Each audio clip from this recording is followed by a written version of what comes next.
যে আপোনাৰ যদি অসমৰ জাতীয় সংগঠন হয়, আপোনালোকে যদি অসমক ভাল পায়, তেনেহ'লে অসমক এই বিজেপিৰ যে অত্যাচাৰ, বিজেপিৰ অসমৰ মুখ্যমন্ত্ৰীৰ ঘৈণীয়েকৰ যে সম্পত্তিৰ পাহাৰ গঢ়িছে, অসমৰ মন্ত্ৰীবিলাকে যে গৰু চুৰি কৰি খাই আছে, অসমৰ মন্ত্ৰীসকলে যে সম্পত্তিৰ পাহাৰ গঢ়িছে, হিমন্ত বিশ্ব শৰ্মাৰ ঘৈণীয়েক ৰিণিকী ভূঞাই যে য'তে ত'তে মাটি কিনি আছে, অসমৰ মাটি, থলুৱাৰ মাটি, খিলঞ্জীয়াৰ মাটি যে আদানী আম্বানীক বিক্ৰী কৰি আছে, সেইবোৰ প্ৰশ্ন আপোনালোকে কেলেই নতলে? তাত কিয় আপোনালোকে চুপ কৰি থাকে? আপোনালোকে যদি মিয়াই খেদিব লাগে অসমৰ পৰা বা বৰপেটা জিলাৰ পৰা, নগাঁৱৰ পৰা, যে আমাৰ সংখ্যালঘু মানুহ কোনোবা মিয়া যদি কোনোবা থানাত অচি হিচাপে আছে, কোনোবা যদি ডিচি অফিচত চাকৰি কৰে, সেই চাকৰিয়ালসকলক আপোনালোকৰ যদি দম আছে খেদি পঠোৱাত বৰপেটালৈকে, সেই দম নাই আপোনালোকৰ, সেই দল নাই। আপোনালোকে সংগঠন চলাব আহিছে, আপোনালোকে সাধাৰণ শ্ৰমিক, কোনোবা ঠেলাৱালা, কোনোবা ডেম্পত কাম কৰা ব্যক্তিক গৈ আপুনি দম দেখুৱাব আছে। এইবোৰ দম অসমত নচলিব। আমি অসমীয়া, প্ৰতিজন মানুহে অসমত বসবাস কৰা মানুহ অসমীয়া। ইয়াত হিন্দু মুছলমানৰ ৰাজনীতি জাতীয় সংগঠন হিচাপে আপোনালোকে নকৰিব। দল সংগঠনে উজনি অসমত মিয়া খেদা অভিযান আৰম্ভ কৰিছে। স্পষ্ট প্ৰমাণ হৈ গৈছে যে অসমৰ এই ফেচিষ্ট হিন্দু মুছলমানৰ ৰাজনীতি কৰা এক হিটলাৰ হিমন্ত বিশ্ব শৰ্মাই একাংশ দল সংগঠনক বিভিন্ন প্ৰলোভন দি টকা পইচাৰ লোভ দেখুৱাই মিয়া খেদা অভিযানত লিপ্ত কৰাইছে আৰু অসমখনক অগ্নিঘৰ বা এক সাম্প্ৰদায়িক সংঘৰ্ষ লগাই অসমখনক জ্বলাই তোলাৰ কাৰণে এক পৰিকল্পনাই হিমন্ত বিশ্ব শৰ্মাই যুগুত কৰিছে আৰু ২৬ৰ বৈতৰণি হিন্দু মুছলমানৰ ৰাজনীতিৰে পাৰ কৰাৰ কাৰণে এক কুটিল ষড়যন্ত্ৰ তেওঁ ৰচনা কৰিছে আৰু একাংশ দল সংগঠন তেওঁ নিয়োগ কৰিছে যাতে উজনি অসমৰ পৰা মিয়াক মাৰি কাটি তেওঁলোকে খেদি পঠাব পাৰে, সন্দেহযুক্ত বাংলাদেশী বুলি কৈ অত্যাচাৰ কৰিব পাৰে। মই মুখ্যমন্ত্ৰী প্ৰশ্ন কৰিব বিচাৰিছোঁ, সেই শিৱসাগৰত বসবাস কৰা, নগাঁও হওক, বৰপেটাৰ হওক বা অসমৰ যিকোনো ঠাইৰ হওক, তেওঁলোক কি বাংলাদেশী নেকি? তেওঁলোক কি অসমৰ সন্তান নহয় নেকি? তেওঁলোক কি অসমীয়া নহয় নেকি? তেওঁলোক যদি অসমীয়া নহয়, তেওঁলোক যদি ভাৰতীয় নহয়, তেওঁলোকক খেদি পঠোৱাক আমাৰ কোনো আপত্তি নাই। কিন্তু এজন ব্যক্তিয়ে এখন জিলাৰ পৰা আন এখন জিলালৈ গৈ কৰ্ম কৰাৰ অধিকাৰ কিন্তু সংবিধানে দিছে। ভাৰতৰ প্ৰতিটো ৰাজ্যত গৈ, প্ৰতিখন জিলাত গৈ বিভিন্ন মানুহে কৰ্মত নিয়োগ হ'ব পাৰে, এয়া সংবিধানে আমাৰ অধিকাৰ দিছে।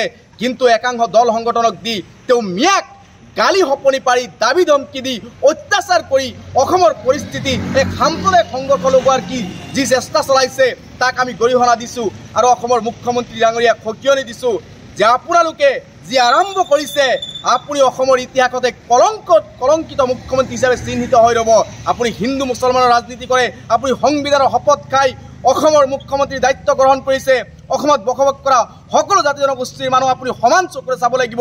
সেইটো নকৰি আপুনি কোন হিন্দু কোন মুছলমান এটা জাতিক আপুনি টাৰ্গেট কৰি এই অত্যাচাৰবোৰ আৰম্ভ কৰিছে, হকে বিহকে উচ্ছেদ কৰিছে, মেদিপট্টাৰ মাটিতো মানুহ থাকিব দিয়া নাই।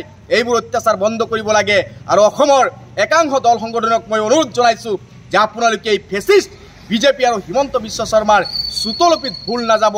আপোনালোকক ব্যৱহাৰ কৰি এই মিয়া খেদা অভিযানত নমাই অসমক এক পুনৰ অসমখনক থানভান কৰি এক মেৰু বিভাজনৰ ৰাজনীতি কৰি অগ্নিগৰ্ভ পৰিস্থিতিৰ বিজেপিয়ে চক্ৰান্ত চলাইছে।